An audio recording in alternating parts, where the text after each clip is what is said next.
Hello and welcome to the Media Club. I'm your host, Matt Deegan. On the show today, as the BBC's long-running tech show Click closes amidst more job losses, broadcast editor Chris Curtis fills us in. Also on the programme, Channel 4 invests more in new skills and beyond London. But will it change the mood of TV makers, but also the government? Adam MacQueen of Private Eye tells us more. All that plus why we should stop calling people talent, The Guardian's ethical review service, and how Private Eye is adjusting to a new government. That's all happening in this edition of the Media Club. Come on in. So welcome back to the Media Club. Before we get into the stories, I need you to tell me who you're nominating to join the Media Club this week. Adam. I think it would have to be, it's people it's been a very good week for, hasn't Yes, it? As yeah. we're going for, yeah. So you'd have to say Victoria Newton, editor of The Sun, who last night, as we record, picked up a Press Club Award, several Press Club Awards, in fact, but for Newspaper of the Year for The Sun and Scoop of the Year for the Hugh Edwards story that wasn't quite the Hugh Edwards story. Yeah, so that's an odd scoop. It is an odd scoop, isn't it? Yeah, they're very much trying to sort of fudge it at The Sun and say we were the people who exposed Hugh Edwards, which they were, just not for the thing that's actually earned Hugh Edwards a criminal record. It was really interesting to think about this morning. There's a sort of parallel universe where we knew nothing about Hugh Edwards up until the point where I think almost everyone was taken by surprise when when the criminal charges were pressed a few months ago, and it was straight through to court and that slightly dubious sentencing. But The Sun were in there. I mean, to be fair, they knew he was a wrong un. They put a lot of work into it. Scarlett Howes was up there on stage last night accepting the award. Fair enough. I mean, it probably was the big story of the year. If you had to pick one out, I would say that was fair enough. Newspaper of the Year, slightly more dubious about. I mean, The Sun, I think, is a bit of a shadow of its former self these days. It always has the air to me of someone that's being a bit too cautious with the scoops and not that sort of devil-may-care. I don't necessarily mean them to go full Calvin Mackenzie and back to those kind of days, but it always feels a bit like it's holding back. I mean, their Hugh Edwards story is an example that they were so desperate not to specify the gender of their young person concerned that they ended up getting themselves into terrible knots, having to describe them as the child, and then when it turned out that it wasn't a child in question, that caused an awful lot of problems. Is it a good thing though that they're thinking about that stuff, or is it a shame? I guess it is. I mean, it is. This is 2024, not 1984, so that's a good thing. I just think it's missing a lot of the sort of fun of those days. I mean, I always look at those Daily Star front pages and think those are some people who are enjoying themselves. Yep. You know, they're doing that kind of slightly wacky, crazy, attention-grabbing front page. And I think a little bit of that in The Sun, or a Daily Star with the resources of The Sun, which they've got nothing like. I think then maybe you're talking about a newspaper of the year. Well, talking about going back in time, Chris, who are you picking for your nomination this week? Well, I'll tell you who's had an outstanding week in media, Matt, and that's Jane Austen. Right. We've got the BBC commissioning a sort of Austen-esque series from Bad Wolf, one of the very big sort of Premier League drama indies. So they're making The Other Bennet Girl, which is the story of Mary Bennet, who's the kind of slightly downtrodden, overlooked sister, and we're going to have a sort of a 10-part series about her exploits and a sort of journey of finding herself. It's interesting. It's 30-minute episodes. I suspect it might have a little bit of a YA kind of twist to it. And at the same time, Netflix is developing a Pride and Prejudice adaptation. You're no one unless you've got or had a Pride and Prejudice show. I mean, you've got to have it. It's Dolly Alderton. It's who, again, that suggests a young skewing sort of take on it. And, they're probably looking at something like Bridgerton and thinking, wow, you've got a sort of period piece there that absolutely smashes it out the park, really appeals to young audiences. And actually the BBC's acquired another Austen. Keeley Hawes is in an American series playing Jane Austen. So the BBC's acquired that. So we've got that to come from the BBC. Their other bilingual commission. Netflix developing away. So it turns out that for all the fantastic new, exciting, innovative, original scripts and ideas that the drama community's coming up with, Jane Austen's where it's at. Much harder to do a golden handcuffs deal with her.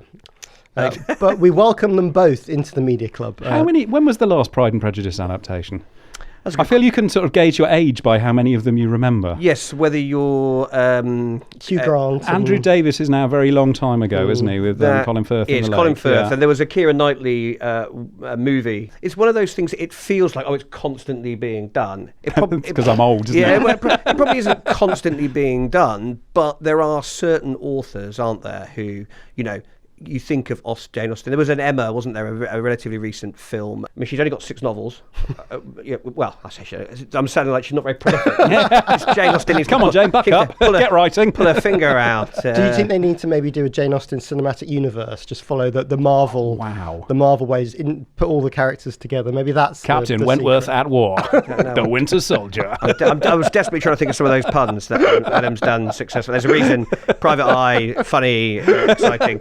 Broadcast, quite serious. Well, thank you both for your nominations. We'll add them both to the Media Club.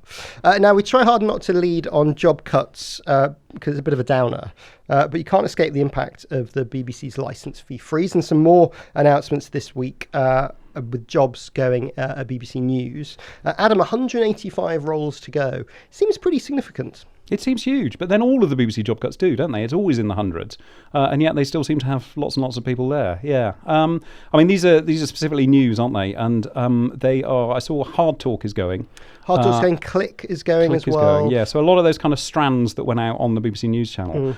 And it's an odd one because the last big announcement with the BBC was that merger of the BBC News channel and BBC World, wasn't it? And the feeling then, which I remember feeling quite dubious about, was that it was going to skew more kind of worldwide because that was where they could sell it into other territories and run the advertising on it. And it was very much a kind of financial-led thing then. Of course, then we hit an election year and an awful lot of UK news going on. And effectively, the BBC have ended up running, for quite a lot of the time, 2 channels anyway. Well, and then sometimes even more because a big focus is streams, extra streams of when a thing happens. You can kind of follow it in text, but also you can follow it in video as well. So there's a bit of like, what is their job? And if you're there and you're used to making click or whatever, actually they don't really want that anymore.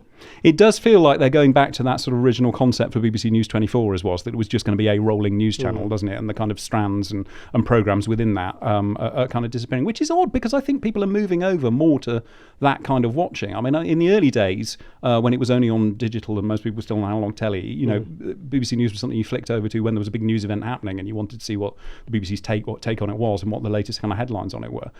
And it's become much more, I mean, I haven't got the viewing figures to hand, but much more people are actually watching BBC News throughout the day. And we're watching things like the paper review, which I know was axed, I think, last year, and tuning into specific programmes like Click. There's Newswatch as well, and Samir Ahmed does, and Hardtalk and things like that. So it does seem slightly counterintuitive that they're going away from kind of the viewing habits, but maybe that's because they need the resources for that kind of the rolling stuff now. I think budgets have been cut so I think much. it's always sad when people lose their jobs, particularly when they're forced to lose their jobs. There's also a little bit in me that sometimes thinks those who say it's a shame that Hardtalk's going or Click's going, when was the last time they watched those programmes? And I think it's a shame that there isn't a technology show on the BBC, Tomorrow's World, Click, whatever. But also got to look at the numbers. I mean, the other thing that's happening in radio is the Asian networks news team are being cut back, Adam. Same bulletins are going to be used from Radio 1 and 1 Extra.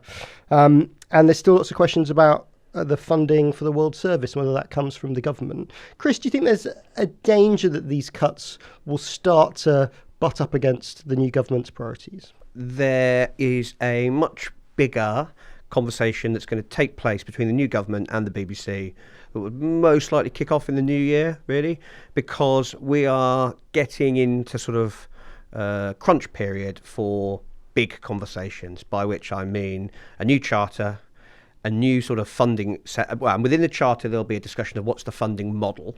And then whatever the funding model is, there needs to be a new funding settlement, so the BBC knows how much money it's going to have. And part of that, a constituent element of all of that, is who pays for the World Service. And the context of the news cuts, which are significant, but numerically, 185 jobs is 4% of the staff. So, if 185 feels like quite a big number. If I said to you an organisation is trimming its workforce by 4%, I don't think you'd clutch your pearls at that. I think you'd think, okay, well, that's the nature of the market that we're in. When it comes to the World Service, up until 10 years ago, the government basically paid for it. And they passed that burden onto the BBC.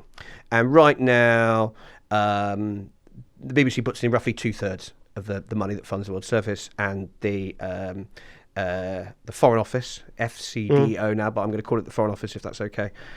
They put in about 1/3. So that balance is sort of out of kilter. And if you're the BBC, and if you've had tight licence fee settlement after tight licence fee settlement, if you've had a frozen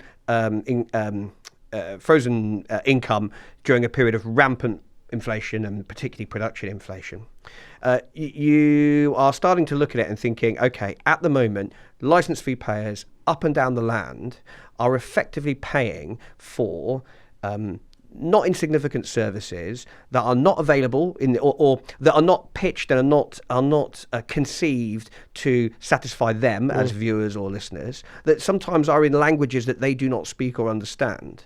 And the primary sort of function of that is a sort of British soft power, a sort of societal good, good values of good, upstanding, impartial journalism, which I think most people would agree is a good thing for the world. But at the moment, you've got this weird situation where the people that are paying for that are Joe Blogg's public rather than the government. Adam, should the government pay for the Urdu service and other BBC World Service things? Well, I think there was a realisation. It was David Cameron and George Osborne who pushed through those. I mean, effectively were cuts because it was throwing the burden of it onto the BBC. And I think there was a realisation, along with the 75 plus licence fees. I mean, there's always been an element, particularly from the Tories, to make it more difficult for the BBC to exist. Yeah, it plays well with their supporters, doesn't it? It's hurting the BBC certainly, and certainly the supporters in the press, who are not exactly disinterested in this whole thing.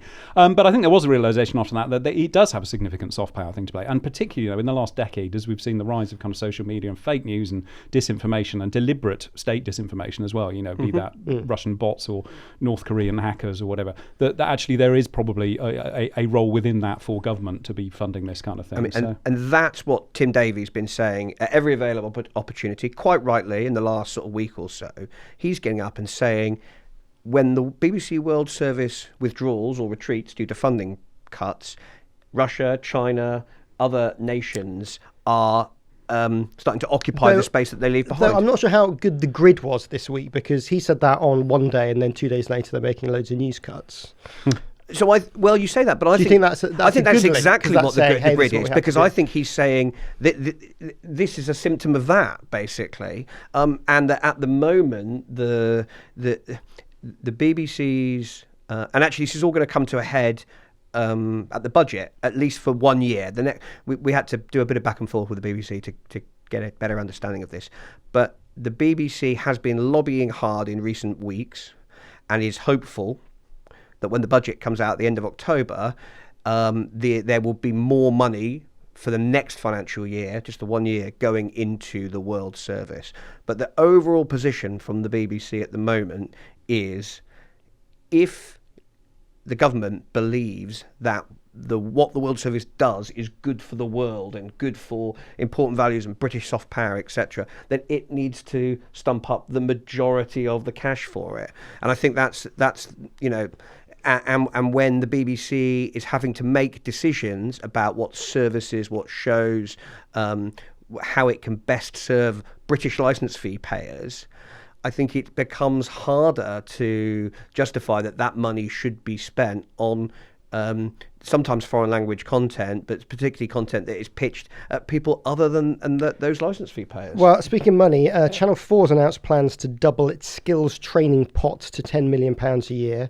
I mean, it hasn't been a happy time for Channel 4 recently. I mean, Chris, you talk to programme makers in the indie community. Mm-hmm. Have they calmed down, or are they still very angry?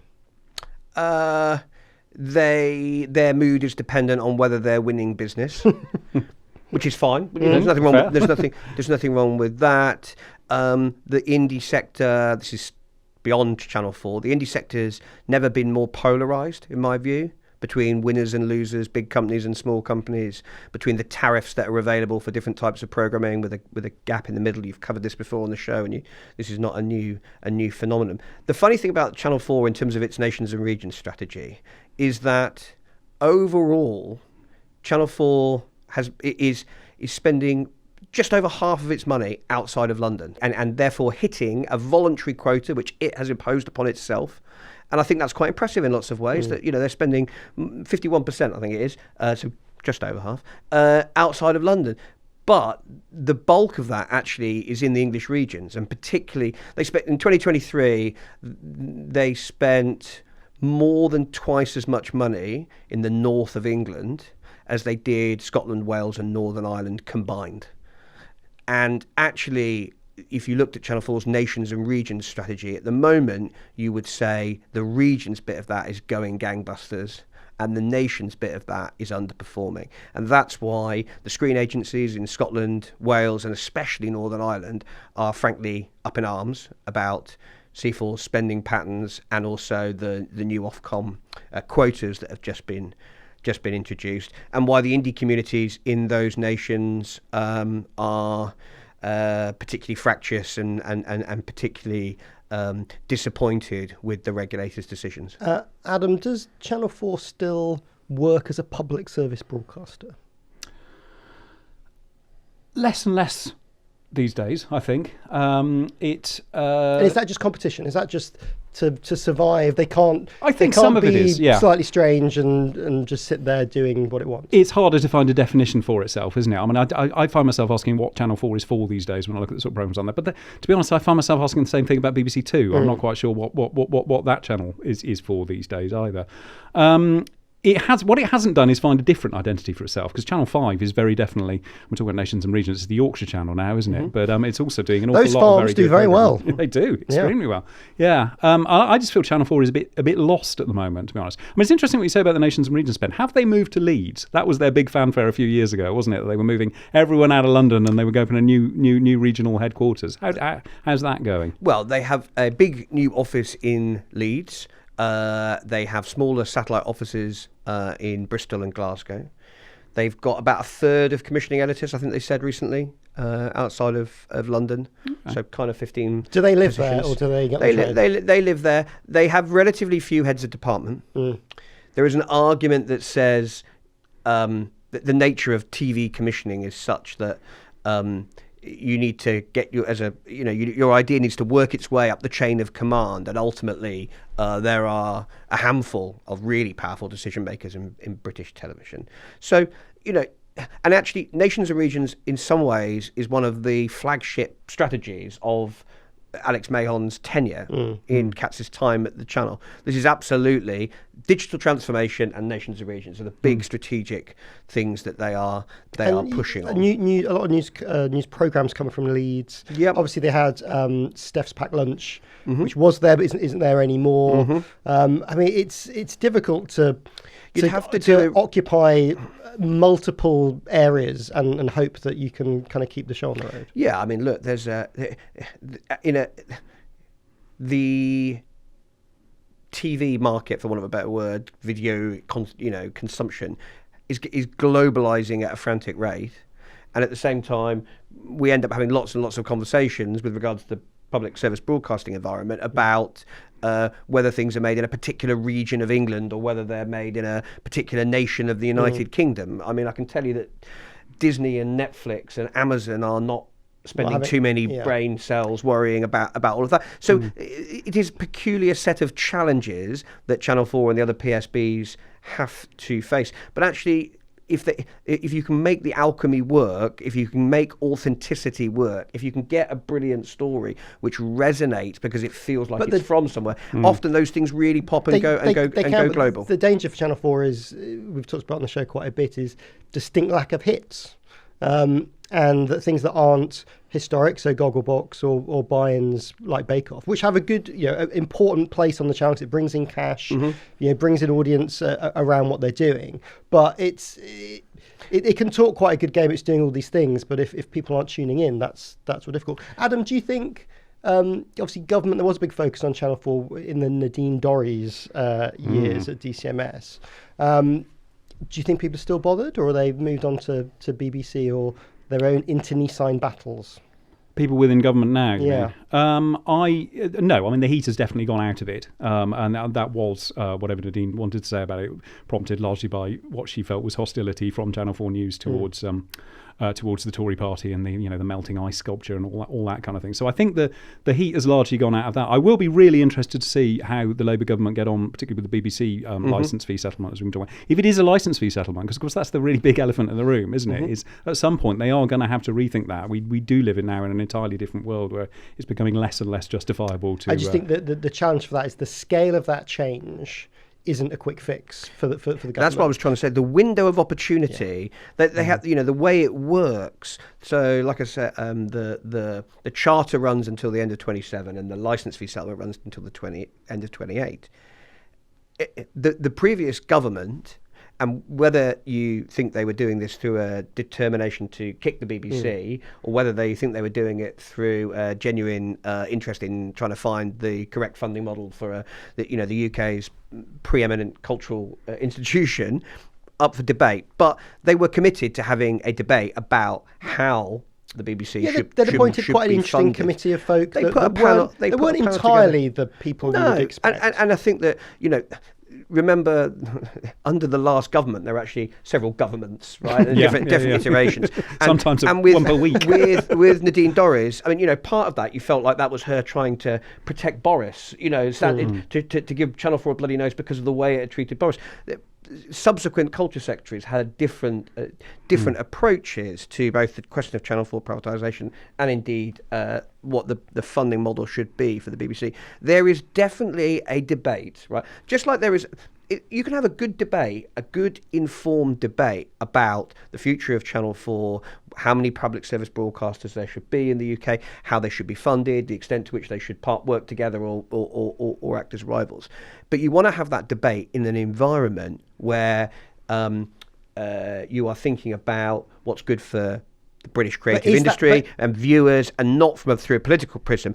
But that's almost impossible, really, because everyone always has a dog in that fight. I mean, you could say sortition. Let's bring sortition. Let's get 100 people together, and we'll stream it. We'll watch this big grand debate. I mean, no government wants to give up elements of the control, do they? No. I think the mood music, the sounds, since they came into power, everything that the Labour Party has said, the government has said, about relations with PSBs, BBC in particular. They've talked about a reset. They've made all the right noises. They haven't yet really said anything concrete.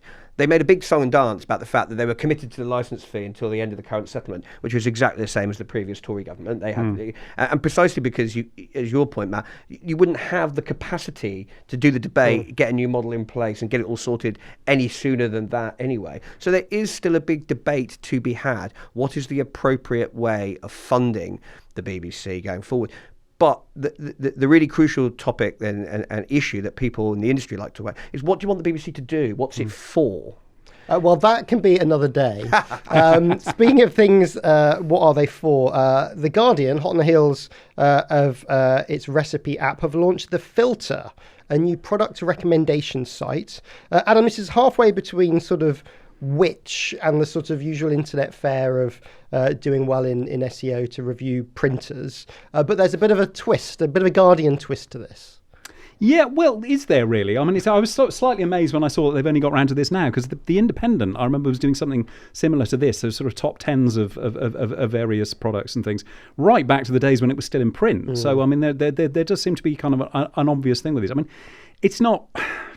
It doesn't sort of fill me with joy seeing that this is the way that journalism is going, but it's a perfectly good thing. It's affiliate links, so the Guardian is going to make some money off of anyone who clicks through and buys these things. And I've used in the past that table of the best kind of savings rates or the best mortgage rates that are in the Saturday finance section of the Guardian, partly because I feel they're quite kind of a trustworthy brand on that kind of thing. And that, I think, is the key thing to this, because it's not hard to find people who will recommend things that they're going to make money from.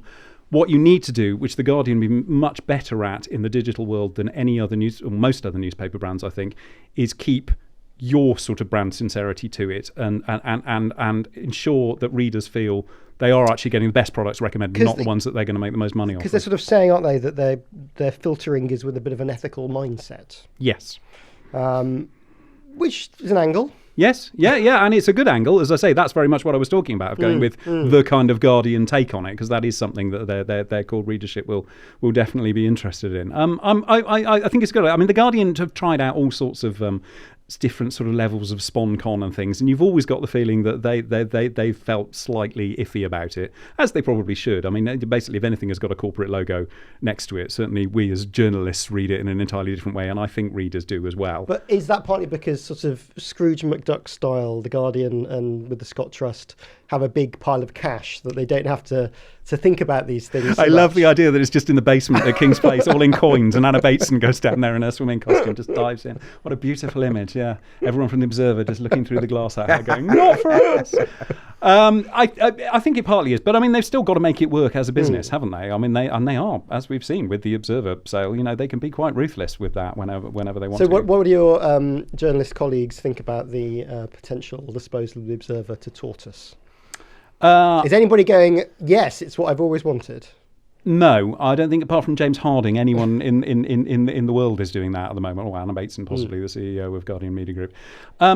There are so many unanswered questions about this still, and they are being asked by, I know, Observer journalists and Guardian journalists who are pretty much up in arms about this as well. It's a very, very kind of unified thing across the board, which hasn't always necessarily been. There haven't been the best relations between staff on the two papers for a few years, but on this one they do seem to be absolutely united that they don't understand the logic of the deal, and there are an awful lot. There are so many just logistic questions to be answered about how are they going to print it, where are they going to get the sports from, and the foreign news and all those things that are shared with the Guardian. How are they going to establish from scratch a digital presence for the Observer, which has always been part of the Guardian website? I mean, there is so much stuff in that. You mentioned as well, actually, the recipes app, the Feast app, which was the Guardian's last big product launch. I mean, that in itself is a perfect example of how intertwined the two of them are, because that is taking recipes and content from the Guardian Feast supplement, which they have on Saturday, and from the Observer Food Monthly, with Nigel Slater, who's the face of the Observer's Food, fronting it. So how on earth you then disentangle that for all of the people who've invested, who have paid for that? I mean, you can sort of feel that when they got that phone call with someone saying, "We'd like to take the print publication off your hands," they'd be like, "Yes." I mean, surely that's the answer. Like, yes, of course you can, because we've already own all the digital side of it, really. And okay, we might lose elements of that, but it's no. I mean, is it really great shakes to the Guardian product if they lose the Observer content? Well, it would. I mean, just in practical terms, that would mean they'd have to have other people providing content for their website over the weekend, wouldn't it? Yep, I mean, you're actually losing an awful lot of content for your Saturday and Sunday. So you're going to have to do that. That's going to bring on knock-on staffing issues. You're losing a day on the printing presses, although that's contracted out now, I think, to Trinity Mirror. Look, the big question here, which I don't think has been answered, is what's the kind of alternative on it? I mean, at the moment, the Observer staff are very much up in arms. It's looking, they have taken the preliminary, the NUJ chapels at the Guardian and the Observer have taken the preliminary steps towards industrial action over it. I think it might well happen. I think it might well end up in a strike across both titles. But what is the alternative at this point? I think they've got about 3 months to kind of iron out all of the problems with this, and for James Harding and Tortoise to go off and find the finance for it, which is the other big unanswered question. There was some reporting this week that part of that money has been found and is guaranteed whether the Observer transaction happens or not. But I think we've talked on the show a little bit. This sounds like a Tortoise refinancing strategy. What can we do to keep what we're doing going? We need to do something a bit different. Why don't we acquire a publication? Yeah, and it gives them that different scale, which then allows them to bring in more money. But the figures that are being talked about are not, I mean, 25 million over 5 years, they're talking about investing on top of running costs of this. Well, the running costs of a paper, especially if you've got to sort out how you're going to print it and how you're going to launch a digital present for it, they're going to be enormous. They're going to dwarf that. They're going to absolutely use it. They've agreed they'll take on all of the staff and all of the freelancers and casuals and things as well. So, I mean, the numbers just don't appear to add up unless they find someone with extraordinarily deep pockets. And of late, the billionaires who've turned up with very deep pockets who want to pay 100 million for the Spectator or whatever price it is that now talking about the Observer and the Guardian are not very on brand for those billionaires, are they? Doesn't really work, does it? They need a lovely ethical billionaire for that kind of thing. But that's what worries me slightly, is what is the alternative? If this doesn't work out, the Guardian have already pretty much made it clear that they want rid of the Observer. Or that it's not core. It's definitely not covered by the kind of Scott Trust commitment to the Guardian perpetuity, because some people thought actually that included the Observer, and there was some discussion, wasn't there, that when it was acquired originally, maybe that was thought that it was going to be linked to that. There's been a lot of passing of small print, hasn't there? But I mean, I'm afraid the big print is really, really clear in the Scott Trust agreement. It is the continuation of The Guardian in perpetuity. It is that title alone. So I'm not sure they're onto a winner with that one, to be honest. Thank you both. We'll be back after these messages.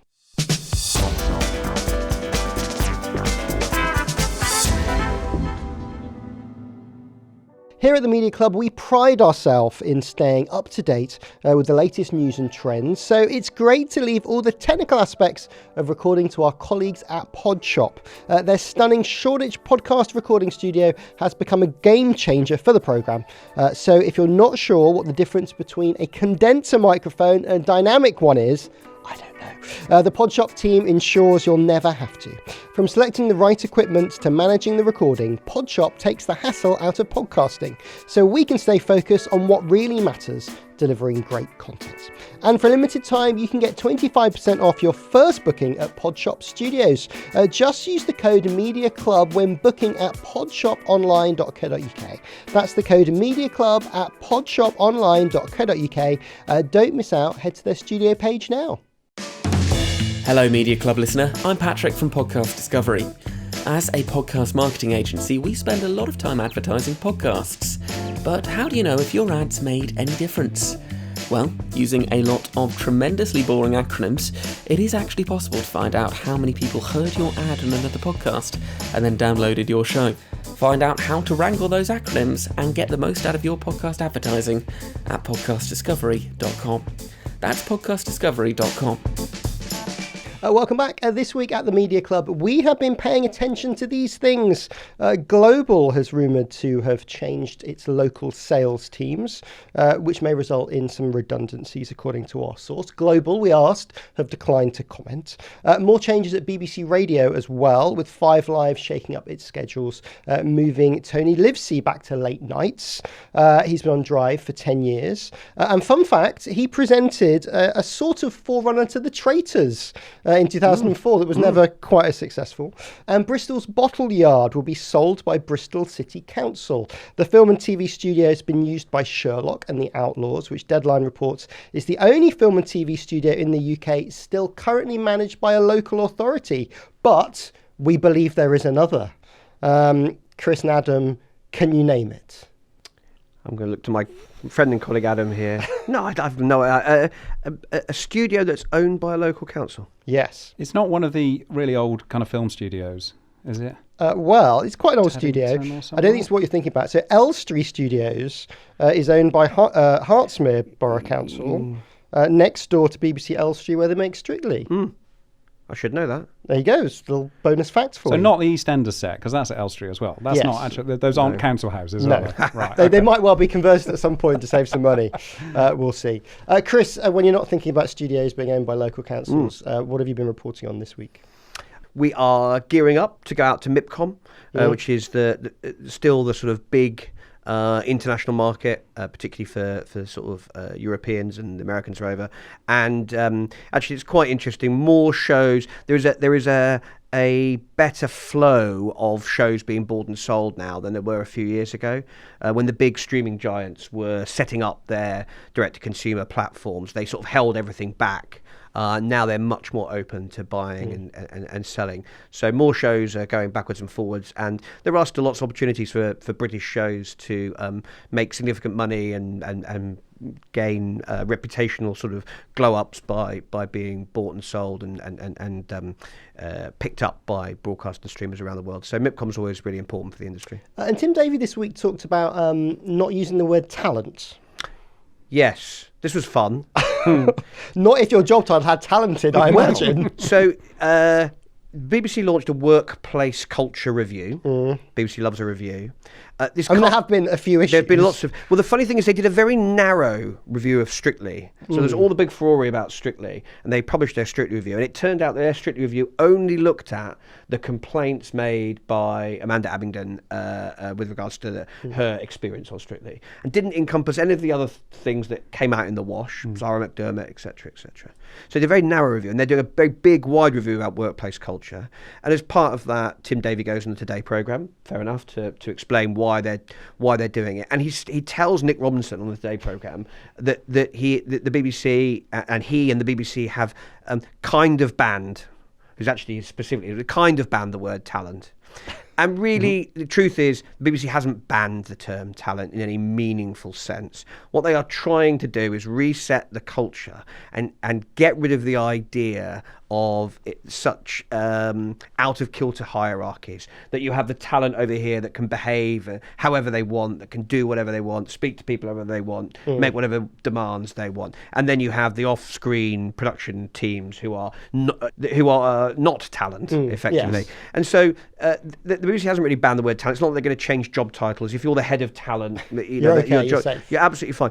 But it speaks to the industry's wider issue, which is how the hell, when you're trying to crack down on bad behaviour, and bad behaviour takes many forms, which like Hugh Edwards, there's that kind of criminal, awful, terrible bad behaviour.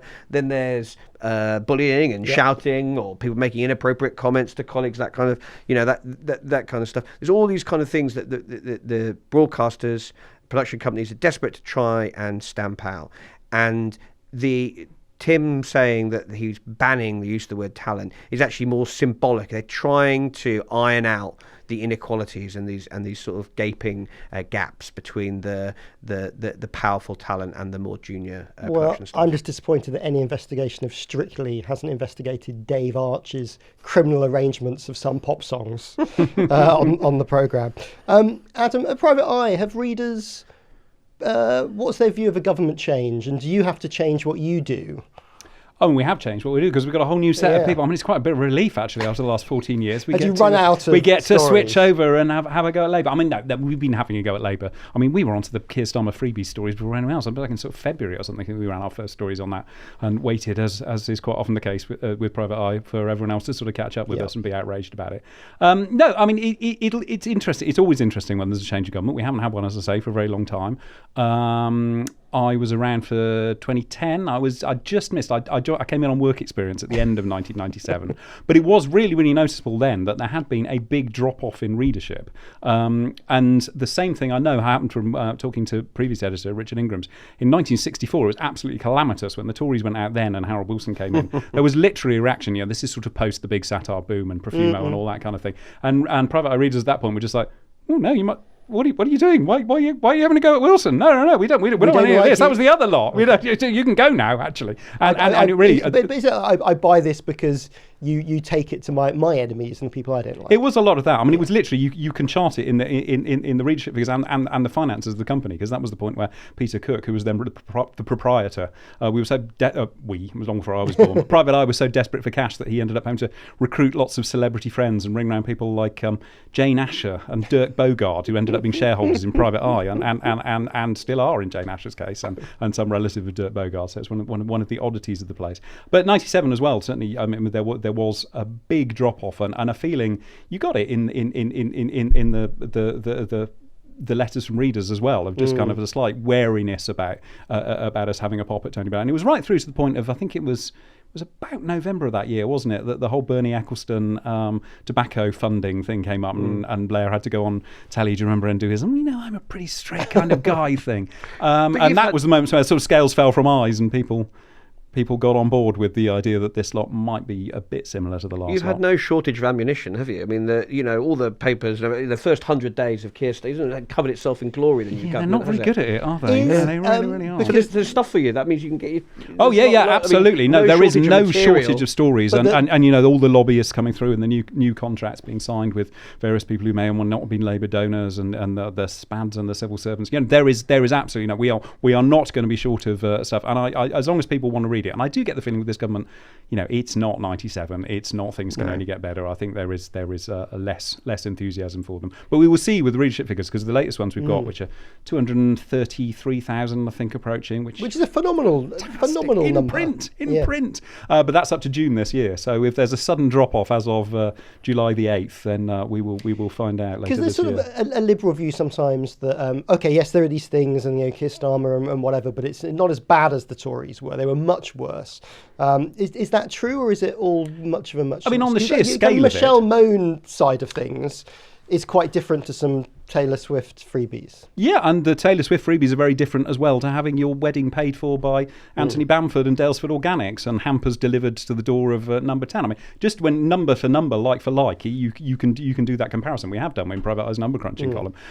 But also, it just seems so cack-handed the way they've handled it. I mean, it just seems so obvious to me. I'm not a government spin doctor, thankfully. I'm one of the few people who started in journalism in the 90s who hasn't had to go into PR so far. But it seems very obvious advice that someone should have given to Keir Starmer is just don't take any freebies. Yeah. You know, you've literally got the chance to define yourself against what, in many people's views, was the most corrupt government ever, sort of shamelessly corrupt under Boris Johnson was certainly a view I would take of it, and a view a lot of other people would take of it. That's my attempt at even-handedness. just don't do it. Don't get into these pickles. That to me felt like the main pitch in the run-up to the election. We're not these guys, right? That was a key plank of what Labour was saying. We're not like them. And then the scale, I think, is completely right. And there's lots of funny tweets and memes and things in there. It's like, well, if the moment that Taylor Swift gets a contract to provide PPE or build HS2 or whatever, then we've got a real scandal on our hands. I think I'd be happier with Taylor Swift endorsed PPE than some of the other people that they gave contracts to. Yeah. But it's kind of bonkers, isn't it? If the whole point is we're not like them, you need to not be like them. And I think that sort of has sort of chipped away at confidence and chipped away at the, you know, if there was going to be a feel-good factor for Labour supporters post-election, that feels like that's disappeared quite quickly. Well, it certainly does. Speaking of a feel-good factor, if you've just got enough time for the media quiz. This week it's entitled simply Bastards. I'm going to give you a recent... Is that in our honour? Well, I'll give you a recent media story. You tell me if the person or company at the centre of the story has been called a bastard. Buzz in with your name if you know the answer. So, Chris, you will say... I'll say Chris. And Adam, you will say... Adam. Let's play Bastards. Question number 1. Google's decision not to proceed with the end of third-party cookies on Chrome. Labelled Bastards or not? Please buzz in. Adam. I'll go bastard. You go not bastard. Then one of us is going to win. It is Bastards. Morgan Stevenson of NewsQuest told Press Gazette recently of his frustration at the goalposts changing again. Chris, you run quite a big website as well. How important are cookies to news publishers? Well, they're delicious to start with. Look, we're a small niche publication with a paywall. So I'm obsessed with super serving our subscribers rather than just trying to generate whatever clicks that we can generate. So they are very important, but less important for us than if you're a mainstream volume chasing news organisation. But what I do think is interesting overall is the reliance on Channel 4 were talking about their partnership with YouTube recently, their results, all these big organisations. If you rely on a third party to get your content in front of people, you are at the behest of that third party. And it is, you know, and you have limited leverage. And without being too sort of worthy about it, it's really important because it doesn't take much of a strategy change for a Google or a YouTube or a Facebook or a X, and before you know it, business models start to fall apart. The eye has never been that bothered about the digital side of things. No, I'm just trying to think what the equivalent is for us. It's probably Lizzie from the top floor going out into newsagents and moving us to the front, isn't it? Yeah, or someone putting you behind Anglers Today, or I don't know. Outrageous behaviour. Yeah. Terrible. We don't condone it. Question number 2. New York Sun owner David Effune, has he been called a bastard? Goodness. Adam. Not bastard. Well, actually, we don't know. We don't know a lot about him, really. He's made a lot of comments, hasn't he, about Israel, with the ownership he's got or the involvement he's got with newspapers in New York. Yes, he's got the New York Sun, which interestingly is online only. It was revived by Davie in 2021. Not interested in running a print side of it at all, which I think would be causing some raised eyebrows at the Daily Telegraph. But they're boasting of their digital success, so maybe that's the next evolution for them. And they're locked in for like a kind of 6-week exclusivity. They are with exclusive talks, with Redbird IMI, who are peculiarly the owners, the current owners of the Daily Telegraph, but not allowed to do anything with it apart from flog it off. There's this bizarre situation. But yeah, there have been a lot of questions. So the other publication that Davie is involved with is the Allgemeiner, which is a very small circulation community Jewish newspaper placed in New York, not unlike the Jewish Chronicle here. And equally, like the Jewish Chronicle here, very, very, as you might think, pro-Israel and pro-Netanyahu and Likud in the current conflict. So some sort of interesting questions being asked, particularly on the foreign desk, probably at the Telegraph. They were very concerned about the idea of having someone from the United Arab Emirates in charge. Now, what that might do for their Middle Eastern coverage. Now they've got kind of equally questions coming from maybe the other side of that there are no thing. perfect owners in this world. There are not. You need some. Adam talked about ethical billionaires, didn't you? Yeah. Earlier, there are few on the ground. I can recommend Peter Cook. I mean, I don't think he was a billionaire, but he was very, very hands-off and just came in to do the odd joke. That's the ideal sort of proprietor you want, I think. Okay, question number 3. King Charles III, who's on tour in Australia at the moment. Chris. Bastard, non-bastard. Well, I don't know if I'm going to be struck up for treason or something. I'm going to say King Charles, bastard. Yes, a grovelling one at that. That's according to Spike Milligan at the British Comedy Awards in 1994. I had to edit Prince Charles, as he was at that point. He wrote a piece when I was deputy editor of The Big Issue, and we commissioned a piece from, I can't even remember what it was about, and he sent it in, and I had to ask for some changes to it, and I remember saying to my editor, is this treason? I'm going to get my head cut off. Has he even seen the article himself before those changes were made? I very much doubt it, to be honest. Congratulations to you, Adam. You are our King of Bastards. King Bastard. This week. Hey! Well done. And that's about it for the show. How can people keep in touch with your work, Chris?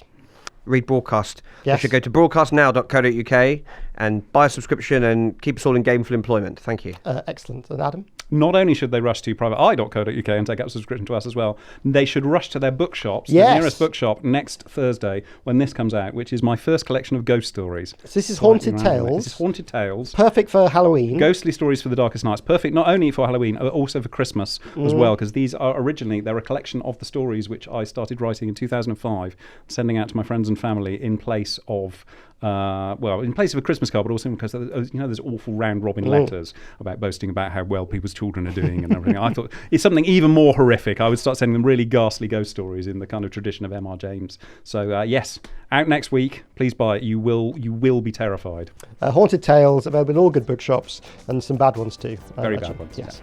Thank you both. Thank you. Thanks, guys. It's been a pleasure. And we'd like you to be a part of the Media Club as well. You can join. It's free and it's really easy. Just go to our website, themediaclub.com, and give us your email address. Also, if you've heard something that we should be talking about, do send us an email. hello@themediaclub.com, hello@themediaclub.com. My name is Matt Deegan. The producer was Matt Hill. It was a Rethink audio production with video support from Podcast Discovery. I'll see you next week.